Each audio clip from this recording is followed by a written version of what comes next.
어제도 오늘도 내일도 크게 다를 바 없이 순간의 재미와 자극만을 추구하면서 살아가게 됩니다. 시간을 죽이며 산다는 것은 젊음과 가능성을 탕진하며 사는 것입니다. 영원히 그 상태에 머무른 채로 살 수밖에 없어요.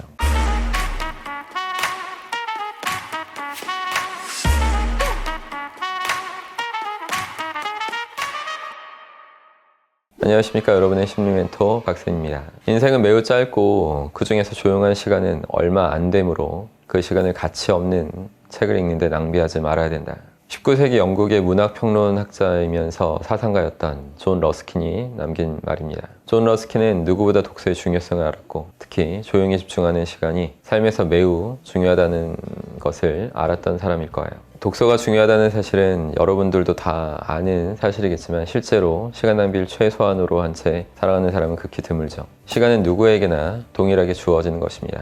하지만 그 동일한 시간을 어떻게 보내느냐에 따라서 한 사람의 인생이 엇갈린 운명을 맞이하게 되는 거겠죠. 오늘은 여러분이 매일 쓸데없이 시간을 낭비하는 습관을 하루빨리 고치시길 바라는 마음에서 이야기를 드려볼까 합니다. 여러분이 뭔가 이루고 싶은 목표가 정확하게 세워진 상태라면 이젠 그것을 행동으로 증명해 보일 차례입니다. 목표를 세우는 단계가 매우 중요하겠지만 그것으로 이미 다 된 것처럼 착각하고 살아가는 사람들이 많아요. 목표는 세우고 실천하지 못하는 굴레를 반복하다 보면 스스로 자존감이 떨어질 수밖에 없습니다. 그렇게 자신감, 자존감이 떨어져 나가는 마당에 그것을 극복할 만한 노력을 일절하지 않고 자기 비하만 일삼다가는 영원히 그 상태에 머무른 채로 살 수밖에 없어요. 자기 주도적으로 계획을 수립하고 스스로의 능력으로 노력하고 실행하면서 그 결과에 대한 평가를 스스로 행할 수 있어야만 합니다. 이건 젊을 때 미리 습관이 되어야만 해요. 학벌이 좋아야 무조건 성공하는 사람이 되는 건 아니겠지만 대체로 좋은 학벌을 가진 사람들이 성공하기 쉬운 이유는 바로 여기 있습니다. 스스로 계획을 세우고 노력해서 성취감을 한 번이라도 맛본 사람이야말로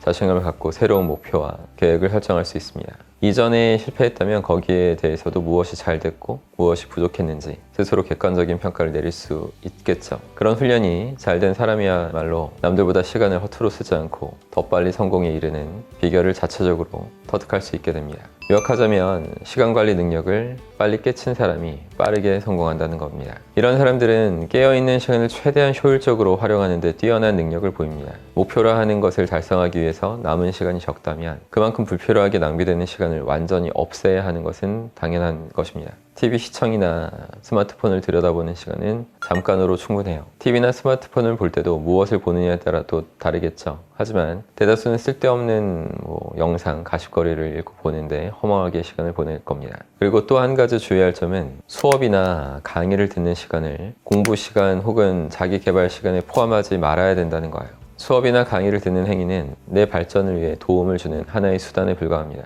적극적으로 나에게서 시작된 노력이 아니라 수동적으로 도움을 받는 것에 불과하다는 것입니다. 그것만으로는 나의 지식을 만드는데 직접적으로 연결되지 못합니다. 수업을 듣고 필요한 정보를 알게 되었다면 그 이후에 획득한 정보를 온전히 나의 지식으로 만드는 그런 작업이 반드시 필요합니다. 온전히 내가 조용히 집중하는 시간을 확보해서 정확히 이해하고 남에게 설명할 수 있는 정도가 되어야만 그 비로소 이제 내 지식이라고 말할 수 있는 겁니다. 여러분들이 시간을 관리하는 데 있어서 반드시 기억해야 할 한 가지가 더 있습니다. 여러분은 자신이 언제 태어났는지 잘 알고 있지만 언제 죽는지는 모릅니다. 하지만 언젠가 반드시 죽는다는 것은 불변하는 진리죠. 누구나의 삶에는 끝이 있습니다. 지금 이 영상을 보고 계시는 여러분도 그렇고 저도 마찬가지예요. 뜻하지 않은 순간에 예기치 못하는 상황으로 우리는 모두 죽음을 맞이할 수 있습니다. 삶이 유한하다는 것만큼 열심히 살아야 할 자명한 이유는 없습니다. 이 생각을 잊고 살아가면 마치 지금 이 순간이 영원할 것만 같은 안일한 마음이 생기죠. 그런 마음가짐으로 살아가는 사람은 어제도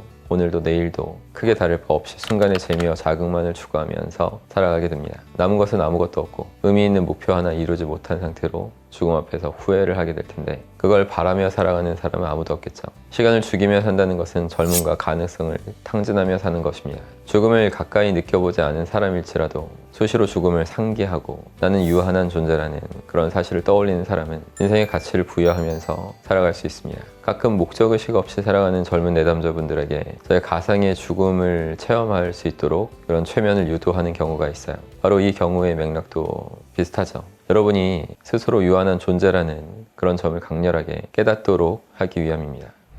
주어진 시간을 허무하게 날려보내면서 혹은 과거를 곱씹느라 뒤돌아보면서 시간을 낭비하지 마십시오. 여러분은 어차피 시간을 거꾸로 살지 못합니다. 시간은 지금 이 순간에도 흐르고 있고 과거는 여러분이 바꿀 수 없는 과거일 뿐입니다. 고도의 집중으로 몰입 상태를 만들어서 고요한 시간을 보내고 나면 그곳에 반드시 환희와 희열이 기다리고 있을 것이라는 것을 먼저 아시기 바랍니다. 그럼 여러분 항상 힘내십시오. 고맙습니다.